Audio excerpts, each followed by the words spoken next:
ये जो हमारा सेशन है इसका नाम है दिल से Piyush. Our panelist for this conversation is somebody who's known as an actor, lyricist, playwright, musician, singer, and above all, I call him a great thinker. That's what he is. The man who gave us characters like Nasir in Gangs of Wasipur, any Gangs of... जी हाँ, and Prithvi Bana in Gulal. You remember that character?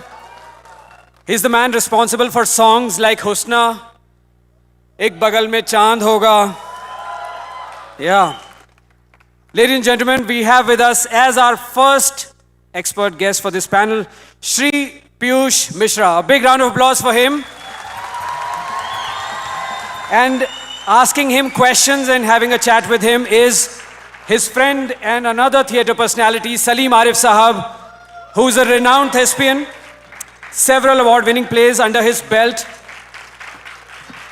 He's also a designer who's contributed to many iconic serials like Bharat Ek Khoj, Mirza Ghalib, Chandrakanta, films like Machis, Gadar, Guru, and the list is very long, ladies and gentlemen. A big round of applause for Salim Arif Sahab and Piyush Mishra ji. नमस्ते. अबे नमस्ते कहा मैंने. बहुत अच्छा लग रहा है इतने सारे यंगस्टर्स के बीच में. हमको अपने दिन याद आ रहे हैं और हम और पीयूष इत्तेफाक से एक ही इंस्टीट्यूशन में एक साल साथ रहे हैं और आपकी ही उम्र के थे जैसे हमारे यहाँ यंगस्टर्स दोस्त हैं और हम लोग वही बातें याद कर रहे थे स्कूल की.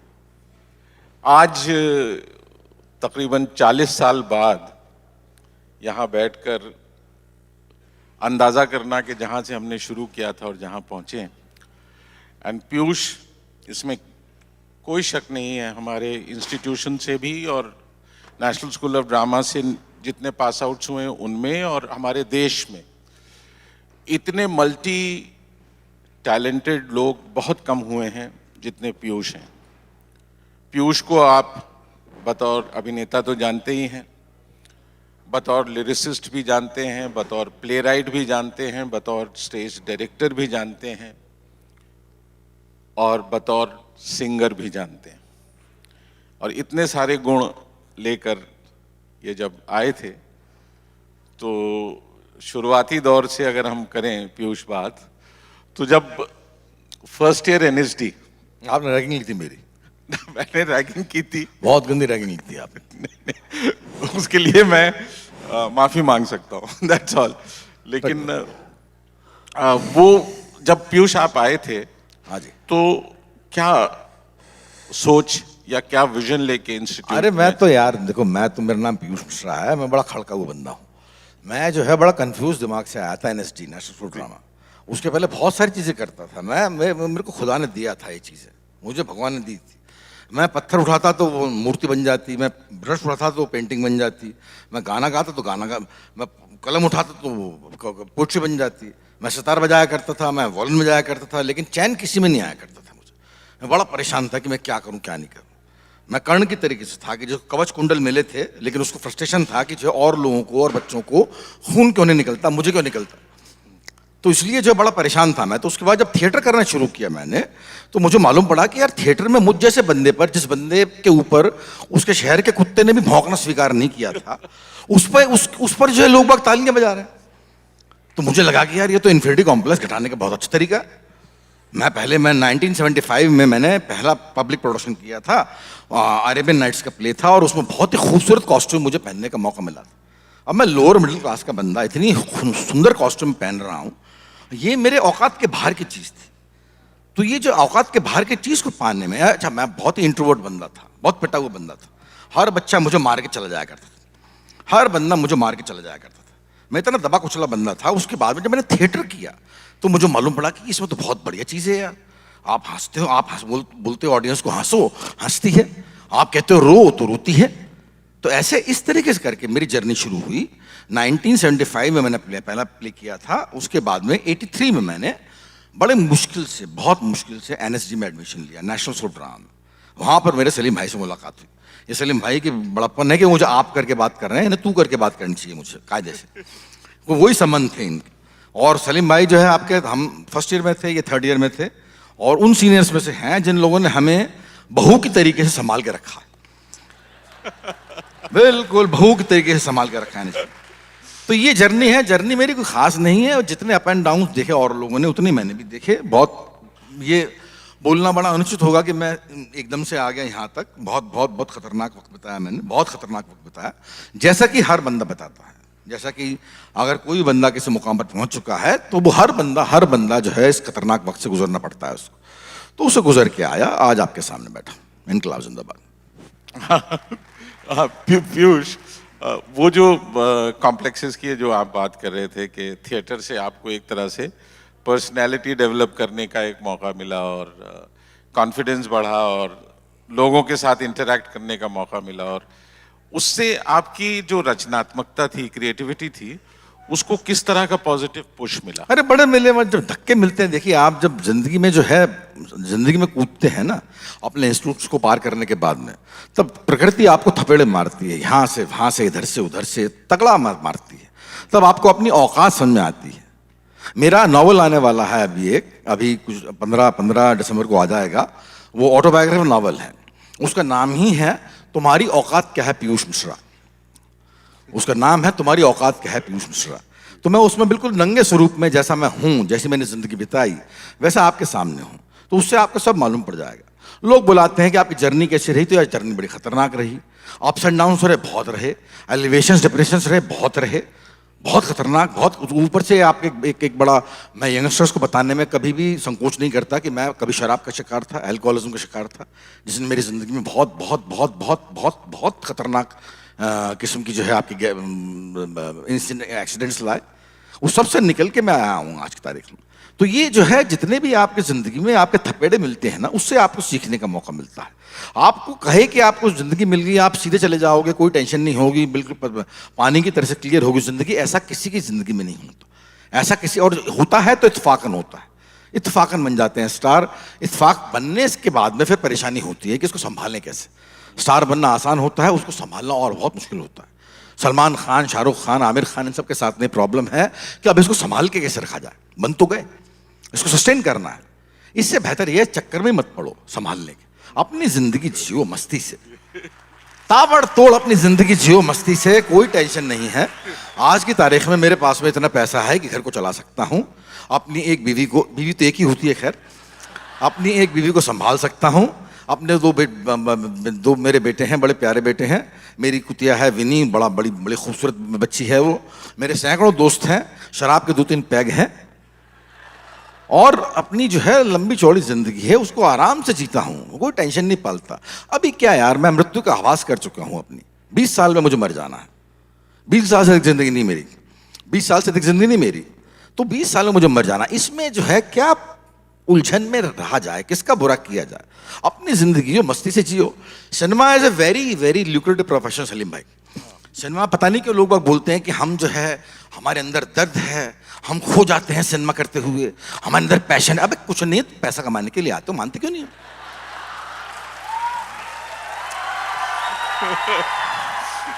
साफ सी बात है, हम सिनेमा ज्वाइन करते हैं पैसा कमाने के लिए और ग्लैमर के लिए। मेरे जैसे लोअर मिडिल क्लास के बंदे ने कभी जिंदगी में बिजनेस क्लास क्या होता है देखा नहीं होता, बिजनेस क्लास में सफर करना देखा नहीं होता, बिजनेस स्वीट क्या होता है होटल में, ये हमने देखा नहीं होता। हमको मिलता है, हमको बड़ा अच्छा लगता है। सिनेमा मुझे बहुत पैसे देता है। सिनेमा मेरा आज तक कभी पैशन नहीं बन पाया सलीम भाई। सिनेमा मैंने, और किसी का भी नहीं बन पाया। ये सब झूठ बोलते हैं।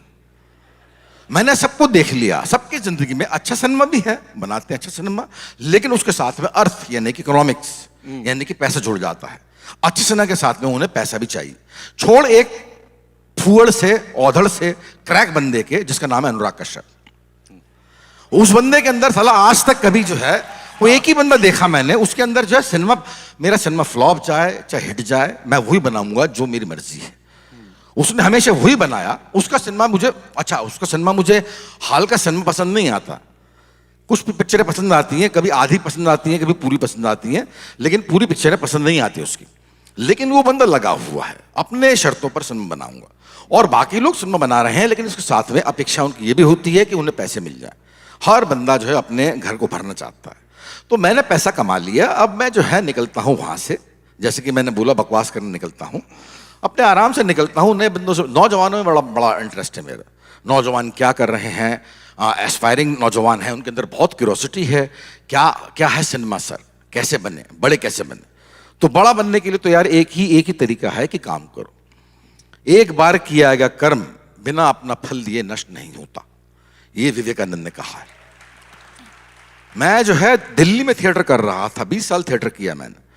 मैं किसी भी बंदे को एडवाइस नहीं करूंगा कि 20 साल थिएटर करो, क्योंकि मैंने अपना सब कुछ होम दिया था उसमें। पर्टिकुलरली कम्युनिस्टों को, कम्युनिस्टों से मेरा बड़ा परहेज है। मुझे बड़े परेशान करते हैं कम्युनिस्ट, मुझे बड़ा परेशान किया कम्युनिस्टों ने। तो लेफ्ट से मेरा बड़ा परहेज है। तो मैंने अपना हर चीज होम दी थी उसमें, क्या माँ, क्या बीवी, क्या बच्चा, क्या सब कुछ होम दिया था। खाली मेरे पास में जो आया था बॉम्बे में 2003 में, तो मेरे पास में क्या था कि कुछ चंद फटे हुए टिकट थे और चंद बदरंग ब्रोशर थे थिएटर के। उसको सहेज कर मैं कहाँ जाता। इसलिए मैंने जो है पैसा कमाने के लिए बॉम्बे आया था। मैं साफ बोल रहा हूँ, और मैंने पैसा कमा लिया। और इनको मुझे बड़ी बड़ी परेशानी होती जब पूछते हैं लोगों से कि आप सिनेमा क्यों करते हैं, तो हम तो सर डूब जाते हैं उसमें, हम तो सर पागल हो जाते हैं उसमें, हमको सर कैरेक्टर ऐसा हर्ट करता है कि हम तो कैरेक्टर करके पागल हो गए। अरे क्या पागल हो गए यार, सुबह से लेकर शाम तक शूट करते हो, शाम को बोलता है कट, चेक लेते हो अपना, घर आके दारू के पैक पीते हो और सो जाते हो। इसके अलावा करते क्या हो तुम? शूट के अलावा क्या करते हो तुम लोग, बताओ। और मैं तो इतनी सारी चीजें करता हूं, मैं फिर भी बोर नहीं होता। मेरे पास तो अभी भी लिखने का टाइम है। मेरे पास मेरा नॉवल आ रहा है, मैं पोएट्री लिखता हूँ। मेरे पास बैंड के साथ ट्रेवल करने का टाइम है, मेरा थिएटर करने का टाइम है। उसमें मेरा मन बसता है, उसमें मेरी आत्मा बसती है। और इसका मतलब ये नहीं कि सिनेमा खराब, मैं सिनेमा के प्रति पैशन पनपा नहीं पाया। I am not a cinema person basically. अगर आप मुझसे पूछे कि are you a cinema person, I am not a cinema person. मैं बेसिकली जो है लाइव आर्ट का ही उपासक हूँ और वही रहूँगा। इनकलाब जिंदाबाद। जी तो पीयूष की आपने बात सुनी। हम सब जाहिर है कि ऐसी दो कश्तियों पर सवारी करते हैं जिसमें इकोनॉमिक प्रेशर्स और इकोनॉमिक ज़रूरतें हमारी एक मीडियम से पूरी होती हैं, और क्रिएटिव ज़रूरतें हमारी थिएटर या पोइट्री या दूसरे मीडियम से होती हैं। मगर ये उतना आसान नहीं है। मैं पीयूष की बात से आप समझ रहे होंगे कि कहीं ना कहीं ये मौका आता है जब आपको समझना पड़ता है कि क्रिएटिविटी एट व्हाट कॉस्ट। और मेरा पीयूष, अगली बात मैं यही जानना चाहूँगा कि जब आप एक्ट 1 के साथ, जो आप एक बहुत बड़ा दिल्ली का मूवमेंट थिएटर का चला था, जिससे बहुत सारा टैलेंट हमारे आज के सिनेमा में आपको नज़र आता है, चाहे वो इम्तियाज़ अली हों, चाहे मनोज बाजपेयी हों, पीयूष खुद हैं उससे जुड़े हुए, उसके अलावा और बहुत से नाम हैं, सौरभ शुक्ला, ये सारे, बैंडिट क्वीन का पूरा लॉट, उसके बाद जो एक दूसरा सिलसिला। तो ये जो चेंज ओवर आप देखते हैं आज के सिनेमा में, अनुराग कश्यप भी उस मूवमेंट से जुड़े हुए थे, तो वो कहीं ना कहीं उसकी नींव एक्ट 1 के उस मूवमेंट के साथ जुड़ी हुई है।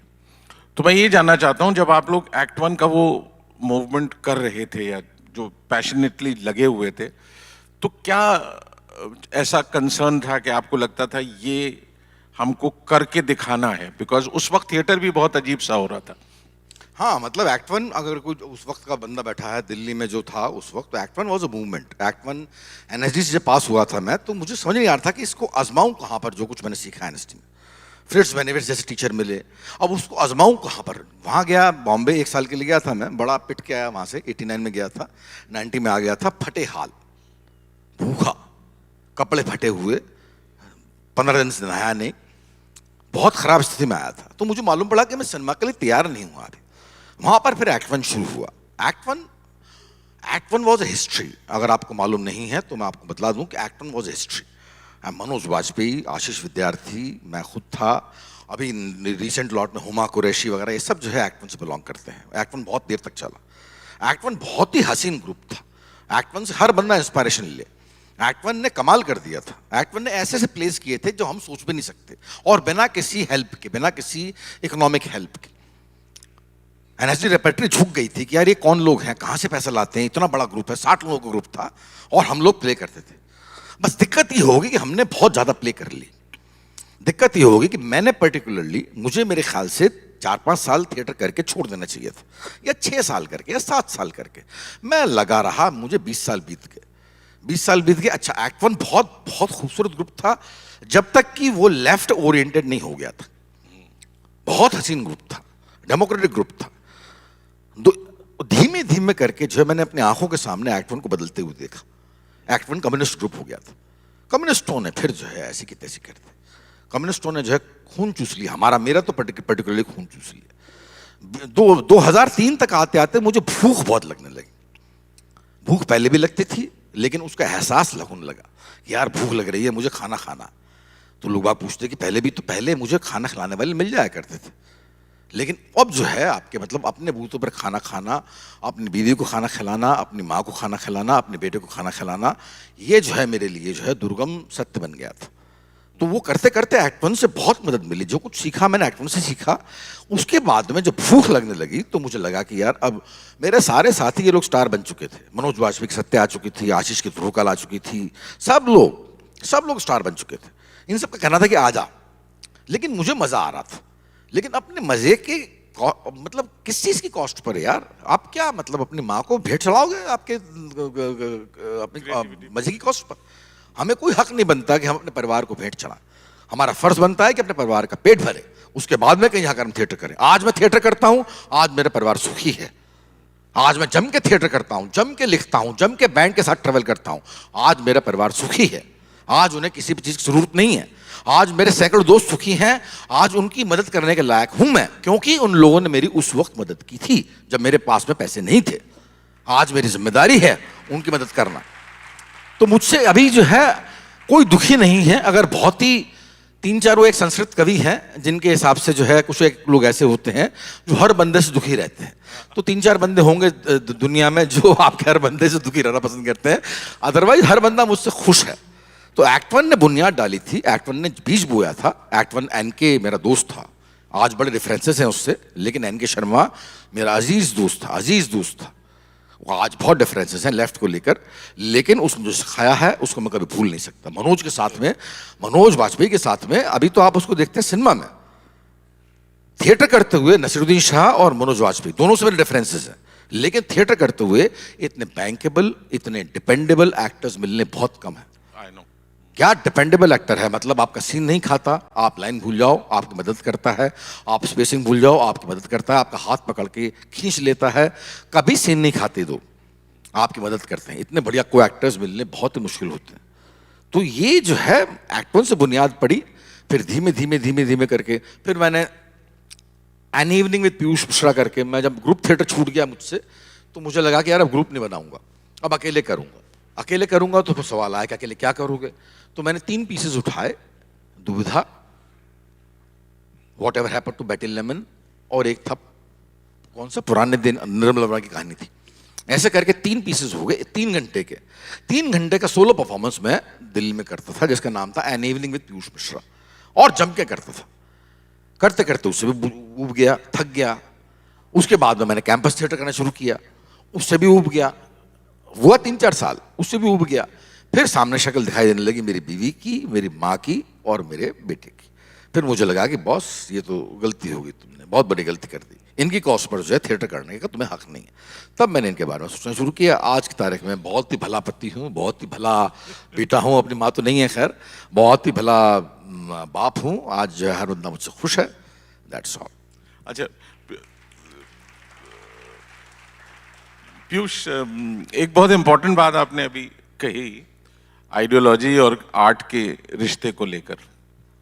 वो बात दूसरी तरह से कही, लेकिन मैं ये जानना चाहता हूँ कितना इंपॉर्टेंट लगता है आपको आइडियोलॉजी का रिश्ता इसके मुझे साथ? लगता है सर, मुझे लगता है आइडियोलॉजी ह्यूमन होनी चाहिए। मुझे नरेंद्र मोदी की बहुत सारी बातें पसंद है, मुझे अरविंद केजरीवाल की बहुत सारी बातें पसंद है, मुझे कम्युनिस्टों की कोई बात पसंद नहीं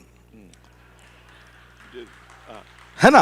अब इसके चक्कर में मुझे मान लिया जाए कि तुम मोदी साहब के हो गए, या तुम अरविंद केजरीवाल साहब ने जो किया है हॉस्पिटल्स को लेकर या इंस्टीट्यूट्स को लेकर, वो काबिल तारीफ है। मोदी साहब ने अपने हिसाब से बहुत बढ़िया काम किया है। कांग्रेस में दुर्भाग्य है, अभी तक सबसे पुरानी पार्टी है। मैं पहले था क्योंकि और कोई पार्टी थी नहीं, उन्हीं के ज़माने में किया था मैंने सारा काम। फिर करते करते उन्हें दिल दुखा दिया बहुत बुरी तरीके से। दिल दुख गया, मैंने कहा अब तो मैं वोट नहीं दूंगा। ऐसे ही जो कम्युनिस्टों में थे बीटी रणदिवे, सुरजीत सिंह, कितने बढ़िया कम्युनिस्ट थे, ज्योति बसु साहब थे, जब थे तब थे। तो आइडियोलॉजी एक बहुत पुराना जो है वेस्ट का कॉन्सेप्ट है, डिसऑर्डर एंड जीनियस, कि आदमी, ये अनुराग कश्यप ने वो बहुत मानता है, उसने मेरे अंदर बहुत भरा है ये डिसऑर्डर एंड जीनियस। जितने आप डिसऑर्डर्ड होगे उतने जीनियस होगे। तो बोला भी करता था मुझसे कि पीयूष भाई आप शराब पी के जो लिखते हो ना वो गजब हो जाता है। तो मैंने भी सोचा कि यार एक दिन मैंने शराब पी कर लिखना, मैंने शराब पीकर तो कभी नहीं लिखा। हाँ, अल्कोहलिक माइंड था उस वक्त, पीकर मैंने कोई काम नहीं किया। तो एक बार मैंने अनुराग की बात, मैंने कहा मैं तेरी बात मानता हूँ, मैं आज शराब पी के स्क्रिप्ट लिखूंगा। तो मैंने पैड ले गया अपने बार में और मैंने 6 पैग मंगवा लिए, जिससे कि जब पंगाई खत्म हो, मंगवा नहीं बीच में, 6 पैग मंगवा लिए और मैंने लिखना शुरू किया। मैं एक पैग पीने के बाद में मैंने पाया कि मैं पूरी स्क्रिप्ट लिख गया, मैं डायलॉग और स्क्रीन प्ले के। एक पैग लिखने के बाद दूसरे पैग में वो फिल्म बन चुकी थी, तीसरे में उसको ऑस्कर मिल चुका था, चौथे में लड़कियां मुझसे ऑटोग्राफ मांग रही थी।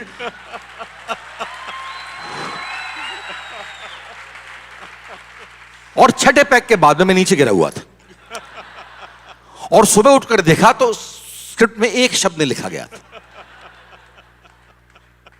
तो संतुलित दिमाग से जितना, अब दिक्कत यह है कि संतुलित दिमाग से आप जो काम करते हैं, ये देखा मैंने कि मेरे काम करने की रफ्तार जो कम हो गई, क्वांटिटी वाइज क्वालिटी वाइज। जब से मैंने जो शराब पर कंट्रोल है, जब से मैं एक संतुलित बंदा रहा हूं, तो मुझे लगता है कि क्रिएट क्यों किया जाए। क्रिएट करने के उसके उस पर ही सवाल उठ गए यार। मतलब ऑब्वियसली मैं गौतम बुद्ध नहीं हूं, लेकिन गौतम बुद्ध जैसे बंदे को क्रिएट करने की जरूरत नहीं है। तो मैं जैसे संतुलित हो जा रहा हूं, ऐसे ऐसे मुझे लगता है कि यार अपने आप में रमा जाए, आंख मूंद कर विपश्यना की जाए, और जो है कौन किसका है क्या, मतलब बकवास छोटी मोटी बातें हैं, 15-20 साल बाद मर जाना है, अपने आराम से जियो। तो क्रिएट करने की क्वांटिटी में और क्वालिटी में दोनों में फर्क आ गया। मैं अब कम क्रिएट कर पाता हूँ। बहुत लोग बोलते हैं कि आप गाने क्यों नहीं लिखते, मैं कभी कभार लिख लेता हूँ, एक्टिंग मिलती है तो करता हूँ, वरना गोली मारो। बैंड है मेरा, वो बैंड करता हूँ, परफॉर्मेंसेस करता हूँ, बढ़िया बात है। संतुलित जिंदगी बीत रही है, इसमें कोई शक नहीं कि जो है क्रिएट करने के तरीकों में फर्क आया है, थोड़ा संतुलित हो गया हूँ, लेकिन चल रहा है, बढ़िया बात है, बहुत बढ़िया बात है। आज की तारीख में जो जिंदगी जी रहा हूँ मैं, वैसी मैंने कभी नहीं जी। बहुत ही कंटेंटेड कूल जिंदगी है। यहाँ आता हूँ, आप लोगों से बात करता हूँ, आज के बाद में आप भी मुझे याद रखेंगे, आपसे 50 सैकड़ों दोस्त मिलेंगे। यहाँ पर जो थिएटर ग्रुप है, स्वतंत्र थिएटर ग्रुप है मेरे ख्याल से, वो बड़े अजीज दोस्त हैं मेरे। हाँ, सब लोग, हाँ ये बैठा हुआ है देखो। तो इनसे इसके बाद मैं जाऊँगा रिहर्सल स्पेस, जाऊँगा, इनके क्या बातें चल रही हैं वहाँ पर, क्या नई गालियाँ क्या दे रहे हैं ये लोग, वो बात करूँगा उनसे। कौन से नया नाटक कर रहे हैं वो सब बात करूँगा इनसे। उसमें मुझे सुख मिलता है। अपने बड़े बेटे के साथ में एक ड्रिंक लगा के जो मुझे सुख मिलता है कि तुम क्या कर रहे हो, वो भी जाने वाला है यूके, उससे बात करता हूँ। अपनी बीवी से, जिससे मैंने आज तक कभी बात नहीं की, उसके साथ आराम से शाम को सोने के पहले उसके हाथों में हाथ दे के मैं आराम से दुनिया भर की बिचिंग करता हूँ कि इसकी बहू के साथ भाग गई। जब तक वो नहीं करो बीवी से, तब तक फायदा क्या हुआ वैवाहिक जिंदगी का? वही तो सुख है। तो ये हल्के हल्की बिचिंग करना, हल्के हल्के बातें करना कि भाई कहाँ क्या चल रहा है, तुम्हारी जिंदगी में क्या चल रहा है डार्लिंग, मेरी जिंदगी में क्या चल रहा है, उससे जो है सुकून मिलता है। और जिंदगी में छोटे छोटे कर्म करना बड़ा जरूरी है। अगर आप किसी को, बड़े आदमी को देखो तो उसके छोटे छोटे कर्म देखो। अबे मौका मिलने के बाद तो मतलब मूर्ख आदमी भी महान बन सकता है, किसी बेवकूफ को भी ऑस्कर मिल सकता है, आप चिंता मत कीजिए। लेकिन उसके छोटे छोटे कर्म देखो, वो बकरी को कैसे लाता है, कुत्तों को कैसे लाता है, बच्चे से कैसे बात करता है, लोगों से कैसे बात करता है, आम जिंदगी में कैसा है, ये आदमी ये कर्म बनाते हैं उसको महान आदमी। वरना मौका पड़ने पर तो मूर्ख आदमी भी बड़ा महान बन सकता है। अच्छा, एक जाते जाते तो नहीं, आप में से अगर किसी का कोई यंगस्टर्स में से कोई सवाल हो पीयूष को लेकर, क्विकली एक या दो। हाँ बोल। अरे खड़ा हो ना यार।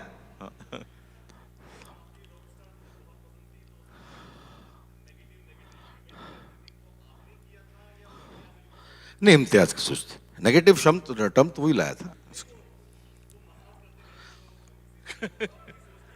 हाँ, वो मजाज करते सोच क्या थी, मतलब वो आवाजें आया करती थी ना कड़क कड़क, वो इम्तियाज के साउंड इफेक्ट्स थे। लेकिन किया तो मैं नहीं था यार, किया तो मैं नहीं था। और कोई? बस इतनी। हाँ, वहां पीछे कुछ। हाँ जी, अरे मुझे मालूम था ये रिक्वेस्ट आएगी कुल मिलाकर। वो हमने आखिरी के लिए रखा है, जाते जाते वो करेंगे। वहां से कोई था, वहां से कोई लड़की पूछ रही थी। पीछे हाँ। पीछे जी बेटा, हाँ आप बोलो, पीछे। खड़े हो जाओ बेटा, खड़े हो जाओ। हाँ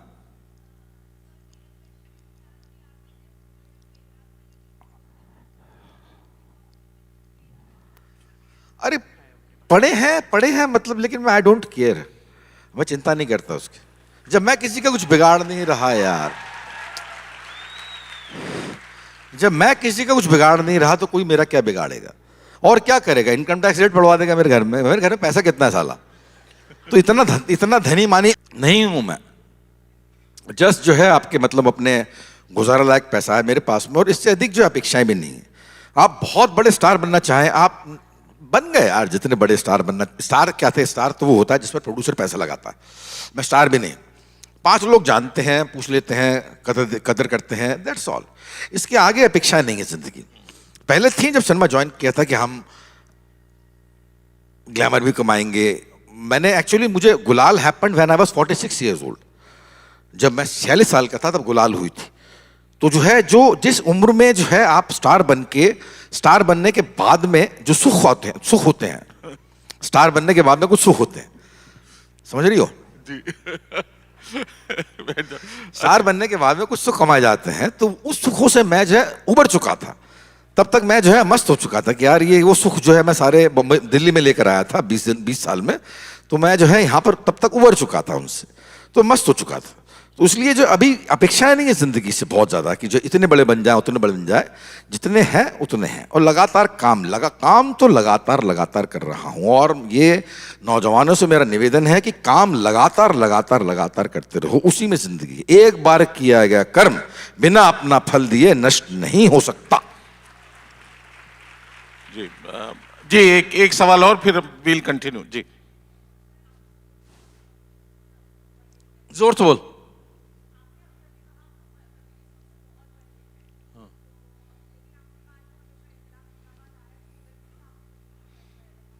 भगत सिंह पर कम्युनिस्ट का वो थोड़ी है, मतलब आपके हक थोड़ी है। कहां से हो गया? भगत सिंह पर आप जब 1918 का रेवोल्यूशन, अक्टूबर रेवोल्यूशन हुआ था, रूसी क्रांति हुई थी, ब्लडलेस क्रांति थी, उस समय जो है निकोलस II जो जार था वहां का, उसको कैद कर लिया गया था। उसकी पत्नी थी अलेक्जेंड्रिया, उसके 5 बच्चे थे जिसमें से 2 दुधुमुए बच्चे थे, 2 दुधुमुए बच्चे थे। और मार्च में शायद 1918 में क्रांति हुई थी, और मार्च में एक कमेटी बैठी थी बोल्शेविक्स की, बोल्शेविक जिसको बाद में कम्युनिस्ट पार्टी ऑफ रशिया कहा गया। और उसमें यह तय किया गया था कि खाली जार को मारा जाए या पूरी फैमिली को मारा जाए। और ये जुलाई तक चलती रही कमेटी, और जुलाई में जाकर डिसीजन हुआ कि पूरी फैमिली को खत्म कर दिया जाए। और जुलाई में जो है आपकी एक गारद घुसी थी रूसी सैनिकों की, बंदूकों की संगीनों से भोंक भोंक के उन छोटे बच्चों को ही मार दिया गया था। और भगत सिंह एक मर्डर किया था, उसने एक मर्डर किया था सैंडर्स का, जिसके लिए वो जिंदगी भर पछताता रहा कि हमने ये मर्डर क्यों करा। क्रांति गोली बारूद से नहीं आती, क्रांति विचारों से आती है। उसके स्टेटमेंट्स हैं कि हमने ये मर्डर करके गलती कर दी। कांग्रेसी साहित्य में कभी बताया नहीं गया कि भगत सिंह, कांग्रेसी साहित्य में यार एक 8वीं क्लास में जरा चैप्टर है भगत सिंह पर। अगर उनसे कांग्रेसी साहित्य में ये नहीं बताया गया कि सरनेम क्या था। 1994 के पहले भगत सिंह संधू उनका पूरा नाम था, ये नहीं बतला गया किसी को। उसने बम फेंका असेंबली में, जानबूझकर वहां फेंका जहां पर कोई बंदा खड़ा नहीं था। किसी को नुकसान पहुंचाना उनका उद्देश्य नहीं था। तो भगत सिंह के बारे में नौजवानों से मैं कहूंगा, पहले पूरी आइडियोलॉजी जानो, पहले पढ़ो भगत सिंह क्या थे। भगत सिंह वो नहीं थे। और आज हर कम्युनिस्ट पार्टी में भगत सिंह की फोटोग्राफ लगी हुई है कि हमारा पूरा मतलब अधिकार के साथ में कि हमारे थे, खाली इसलिए कि सोशलिस्ट थे। ये भी, और कम्युनिस्ट पार्टी के ऑफिस में आपको बहुत कम मिलेगी भगत सिंह की तस्वीर। अब पहले भी नहीं थी, उनके यहाँ मार्क्स और लेनिन की तस्वीरें लगती थी। भगत सिंह को तो उन्होंने कभी अपना उस तरह से माना ही नहीं, मालूम नहीं जो तो भी था। वो बहरहाल दैट्स अनदर इशू। लेकिन पीयूष ने एक बहुत अच्छा प्ले, मैं उस पर आने वाला था, भगत सिंह की जिंदगी पर लिखा है, गगन दमामा बाजियो। और वो नाटक अगर आप लोग पढ़ें तो आपके बहुत सारे मिसकॉन्सेप्शंस इतिहास को लेकर जिस तरह आपको बताया जाता है दूर होंगे। इनका बहुत ही, मैं उस पर ही आना चाहता था। पीयूष, गगन दमामा का जब आप लिख रहे थे स्क्रिप्ट, तो उसकी उस वक्त के कंपल्शंस क्या थे? क्योंकि वो एक पर्टिकुलर पीरियड में आया था। हाँ, उस वक्त 94 में आया था वो। 94 में पहली मर्तबा मैंने जो है, मैं लिख रहा था एक्चुअली, भगत सिंह पर लिख रहा था। मैंने बहुत सामग्री एकत्र कर ली थी, बहुत पढ़ा था मैंने भगत सिंह के बारे में। हर चीज़ जो अच्छी बुरी उनके बारे में कही गई, बुरी तो खैर कही नहीं गई कभी, लेकिन हर चीज़ जो कही गई उनके बारे में मैंने खूब पढ़ा था। पढ़ते पढ़ते मैंने कहा कि यार ठीक है, बढ़िया बात है, बहुत बड़ा क्रांतिकारी था, इसमें इतनी बड़ी बात क्या हो गई। कमांडर चे भी थे, यासिर अराफात भी थे, लफायते भी थे, लेनिन भी थे, ये सब थे। पढ़ते पढ़ते एक जगह जाकर मैं अटक गया कि उनकी उम्र जो है 23 साल 5 महीने 26 दिन थी जब मरे हो। तब मेरी झक्की खुल गई। 23 साल के उम्र में ये सब बंदा लिख के मर गया। तब मुझे मालूम पड़ा कि ये तो he was giant of intellectual यार। इसके बारे में इतना कम क्यों लिखा गया है हिंदुस्तान में? इसके बारे में, जिसके बारे में मतलब उसको साबुन के कैलेंडर पे छाप के रख दिया गया मूंछों के साथ। अरे वो थे ही नहीं भगत सिंह। उनकी अगर असली तस्वीरें देखो 4-5 ही मिलती हैं। एक तो मिलती है हंटर से कोड़े से पिटते हुए, सरदार Sikh. He died as Sikh, he died as Sikh. झूला था उनके जब मरे थे वो। तो बतलाया नहीं गया किसी को। क्या पढ़ा है कांग्रेस साहित्य में? आई एम नॉट बीजेपी का मैं बंदा नहीं हूं, लेकिन कांग्रेस का तो हरगिज नहीं। क्या खुराफात पढ़ाई गई है उनके बारे में। सरदार भगत सिंह संधू और इतने बड़े, मतलब उनकी 94 में मैंने एक जब लिख रहा था तो मैंने एक कौन सा जगत नारायण का, लाला जगत नारायण का पेपर, पंजाब केसरी वहां से आया था, टैबलॉइड पेपर था। वहां पर मैंने न्यूज पढ़ी थी कि भगत सिंह की विधवा नहीं रही। तो मैंने पंजाब गया, मैं सॉरी पंजाब नहीं गया, मैंने जानकार लोगों से जानकारी एकत्रित की। तो मालूम पड़ा कि ऐसी मिथ है कि सरदार भगत सिंह से एक लड़की की शादी होने वाली थी। भगत सिंह साहब की डेथ की वजह से उस लड़की ने कभी शादी नहीं की, आजीवन कुंवारी रही। मैंने और लोगों से पूछा, सिद्धू साहब करके बहुत हमारे सम्मानित बंदे थे, उन्होंने बहुत काम किया था भगत सिंह पर, उनसे पूछा, बहुत लोगों से पूछा, सबने बतलाया कि ऐसी कोई महिला थी ही नहीं, ऐसी कोई महिला थी ही नहीं। तो उससे मालूम पड़ा मुझे कि बड़े लोगों के बारे में मिथ जो हैं, किंवदंतियां जो हैं, वो हकीकत से बड़ी बन जाती हैं। उनके बारे में मिथ थी। सरदार भगत सिंह की विधवा के बारे में पंजाब में फोकलोर्स हैं। आप जाएंगे तो आपको फोकलोर्स मिल जाएगी उस महिला के बारे में जो एग्जिस्ट नहीं करती थी। तो वो बंदा जो है आपके बहुत ज्यादा बड़ा बन गया था। इतना बड़ा बन गया था कि उसके बारे में हर चीज कही गई, हर चीज सच मान ली गई। तो पहले जान तो लो यार, किस चीज के बारे में बात कर रहे हो, किस बंदे के बारे में बात कर रहे हो। हम छोटे मोटे बंदे के बारे में बात नहीं कर रहे। इतना नौजवान 23.5 साल का बंदा, दुनिया के विश्व इतिहास में कोई क्रांतिकारी इतना नौजवान नहीं रहा। जी नहीं, मैं गगन दमामा और उससे पहले शहर हमारा सो जाता है, जब शहर हमारा सोता है, एक वो नाटक जो एक्चुअली जिसने पीयूष जिक्र कर रहे थे कि एक्ट 1 जो एक संस्था सी बनी थी उस वक्त दिल्ली के नौजवानों की, जो थिएटर में रेडिकली डिफरेंट काम करना चाह रहे थे और उन्होंने करके दिखाया था। और उसमें जो बड़ा प्ले जो इसमें सबको एकदम से रातों रात स्टेज का स्टार बना दिया था, वो था शहर हमारा सोता है। और उसके कुछ गीत आज भी लोग गाते हैं।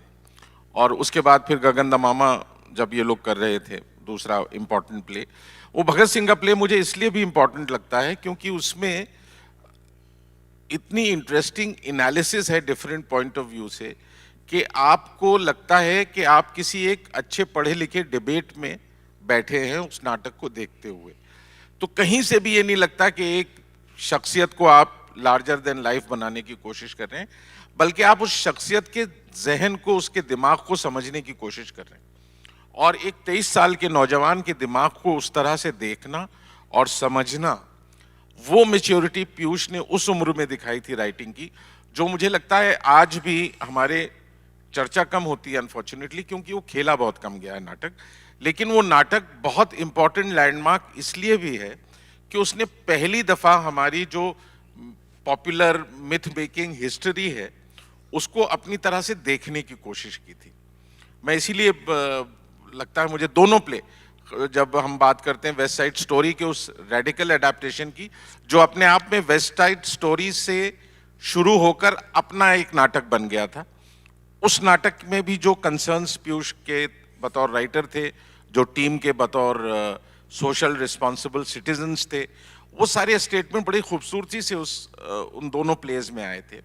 और उन दोनों प्लेज ने इन सब की पहचान जाहिर है बड़े कलाकार के रूप में तो बनाई थी, मगर एक ऐसे सोशल एक्टिविस्ट फोर्स के तौर पर बनाई थी जो अपनी तरह से चीज़ों को नई तरह से डिफाइन करने की कोशिश कर रहा था, नई तरह से परिभाषित करने की कोशिश कर रहा था, बिना किसी खेमे में जाए हुए। हमारे यहाँ समस्या ये होती है कि हम बहुत जल्दी से लेफ्ट राइट सेंटर के टर्म्स में बातें करना शुरू कर देते हैं, क्योंकि हमें कंपार्टमेंटलाइज करने की आदत है, जबकि वास्तविकता इन तीनों के बीच कहीं होती है। पीयूष, तो मैं अब आपसे ये पूछूंगा कि जब फिल्म में आपको मौका मिला राइटिंग का, और एक चैप्टर भगत सिंह वाली राइटिंग का भी है जो बहुत प्लेजेंट नहीं है मुझे पता है, लेकिन जब गानों का मौका मिलता है तो गानों में आप कैसे अपनी बात कहने, क्योंकि गानों का हमेशा एक बड़ा प्रॉब्लम होता है फिल्म में, क्योंकि उसकी एक कहानी होती है, उसकी एक सिचुएशन होती है, उसके कैरेक्टर्स होते हैं, उन कैरेक्टर्स की कोई ज़रूरत होती है कहने की, डायरेक्टर की कुछ ज़रूरत होती है कहानी को लेकर गाने में कोई बात कहने की। तो ये 5, 6, 8 ज़रूरतों को पूरा करके कस्टम फिट करते हुए एक रचनाकार एक गीत लिखता है और फिर उसमें अपनी बात भी कह देता है, जिसको हम फिर कहते हैं कि ये तो साहित्य के करीब की बात हो गई, ये सिर्फ फिल्म का गीत नहीं बना, इसमें एक अद्यता आ गई है। सलीम भाई, पिक्चरों में मैं पैसे के लिए लिखता हूँ, साफ सी बात है। वो चाहते भी हैं कि हम मेरे लिए पैसे के, मैं और विशाल एक गाना कर रहे थे बॉम्बे की नाइट लाइफ पर। कहीं पे लड़की जाए लुड़की, कहीं पे बच्चा फाके सुरती, कहीं पे अम्मा होती ठरकी, जमाना क्या से क्या हुआ। अब ये रिजेक्ट कर दिया उन लोगों ने, हमें पसंद नहीं आया। हमें उस वक्त जो भी गाना वो रिजेक्ट कर दिया करते थे, हम उसे प्लेटिनम मानकर अपने पास रख लिया करते थे कि यार ये गाना बहुमूल्य है, ये कहीं जरूर काम में आएगा। इन लोगों ने रिजेक्ट कर दिया, इसका मतलब ये गाना बहुमूल्य अच्छा है। तो इसलिए जो है वहाँ के संस्कार कुछ और हैं, वहाँ के रीति रिवाज कुछ और हैं, वहाँ पर वही वैसे ही कर लिखना पड़ता है जैसे कि वो चाहते हैं। उसमें अगर आप अपनी बात कह सको, 1971 करके एक मेरी फिल्म आई थी, पैंडेमिक के वक्त में जो यूट्यूब पर बहुत चली। मैं था मनोज मैं भी था उसमें, बहुत खराब परफॉर्मेंस था मेरा। मनोज वाजपेयी था उसमें लीडिंग एज ए लीड और बाकी 6 लोग और थे उसमें। जो है मुझे अमृत सागर, रामानंद सागर के पोते साहब ने बनाई थी वो, तो मुझे फ्री हैंड मिला था उसमें लिखने का। तो मैंने अपने मस्ती में लिखी थी वो फिल्म, बहुत बढ़िया लिखी थी मैंने। मुझे खुद कहना पड़ता है कि वो फिल्म बहुत अच्छी थी, क्योंकि जो है मुझे फ्री हैंड लिखने का मौका मिला था, जो चाहे लिखो, कोई टेंशन नहीं। भगत सिंह पर लिख रहा था तो भगत सिंह में अब मैं बात नहीं करूंगा उनकी जिन्होंने बनाई थी, अब वो जरा जैसे बतलाया सलीम भाई ने कि प्रेजेंट यादें नहीं है उसकी, लेकिन बंदिशें थी बहुत सारी कि यार ये करो वो करो। भगत सिंह संधू का पूरा नाम नहीं बतलाया उसने पिक्चर। मैंने कहा आपको मिल रहा है मौका है, बतला दीजिए सिंह साहब का नाम पूरा क्या था, वो नहीं बतलाया उन्होंने। भगत सिंह पॉपुलर है, हर चीज जो पॉपुलर है वो उनको पसंद है, हर चीज जो पॉपुलर नहीं है उससे उनका परहेज है। तो उनके अपने मापदंड हैं, उनके अपने मायने हैं। फिल्म इंडस्ट्री में बहुत कम लोग ऐसे हैं जो कि राइटर को इस बात का मौका देते हैं कि जो चाहे लिखो। दुर्भाग्य से मेरे पल्ले ऐसे बंदे नहीं पड़े। अनुराग ने कहा कि आप गुलाल में डायलॉग, मैंने कहा मैं अपने डायलॉग खुद लिख लूं, क्योंकि उसके डायलॉग उस वक्त अनुराग मेरी बात माना करता था। बाद में वो हाथ से निकल गया। उस वक्त जो है उसमें डायलॉग था क्या, इस मुल्क ने क्या था, इस मुल्क ने हर शख्स को जो काम था सौंपा, उस शख्स ने उस काम की मां, ये डायलॉग था। तो मैंने कहा जो आगे लिखा है वो नहीं बोलूंगा, मैंने कहा इसके बदले बोलूंगा इस मुल्क ने हर शख्स को जो काम था सौंपा, उस शख्स ने उस काम की माचिस जला के छोड़ दी। तो कहने लगा हाँ आप लिख लो, अच्छा लग रहा है ये। मैंने कहा मैं ये इस्तेमाल करूंगा।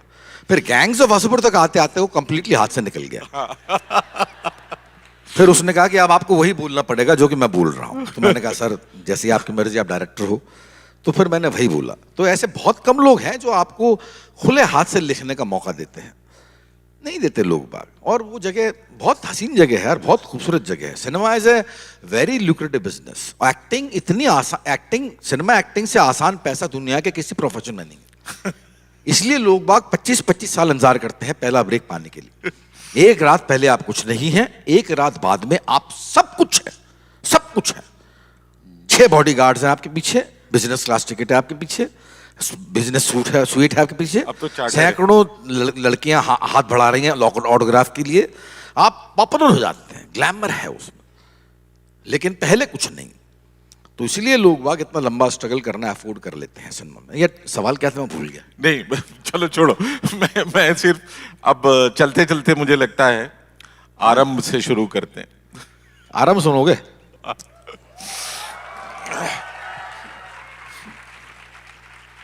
आरंभ है प्रचंड बोल मस्तकों के झुंड, आज जंग की घड़ी की तुम गुहार दो। आरंभ है प्रचंड बोल मस्तकों के झुंड, आज जंग की घड़ी की तुम गुहार दो। आन बान शान या की जान का हो दान, आज एक धनुष के बाण पे उतार दो। आरंभ है प्रचंड, हो दया का भाव या कि शौर्य का चुनाव, या कि हार का वो घाव तुम ये सोच लो। या कि पूरे भाल पर जला रहे विजय का लाल लाल ये गुलाल तुम ये सोच लो। रंग केसरी हो या मृदंग केसरी हो या केसरी हो ताल तुम ये सोच लो। जिस कवि की कल्पना में जिंदगी हो प्रेम गीत, उस कवि को आज तुम नकार दो। फूलती रगों में आज भीगती नसों में आज, आग की लपट का तुम बघार दो। आरंभ है प्रचंड, मन करे सो प्राण दे, जो मन करे सो प्राण ले, वही तो एक सर्वशक्तिमान है। कृष्ण की पुकार है, ये भागवत का सार है कि युद्ध ही तो वीर का प्रमाण है। कौरवों की भीड़ हो या पांडवों का नीड़ हो, वो लड़ सका है वो ही तो महान है। जीत की है वश नहीं, किसी पे कोई वश नहीं, ये जिंदगी है ठोकरों पे मार दो। मौत अंत है नहीं तो मौत से भी क्यों डरे, जाके आसमान में दहाड़ दो। आरंभ है प्रचंड बोले मस्तकों के झुंड, आज जंग की घड़ी की तुम गुहार दो। आन बान शान या की जान का हो दान, आज एक धनुष के बाण पे उतार दो। आरंभ है प्रचंड, आरंभ है प्रचंड, आरंभ है प्रचंड।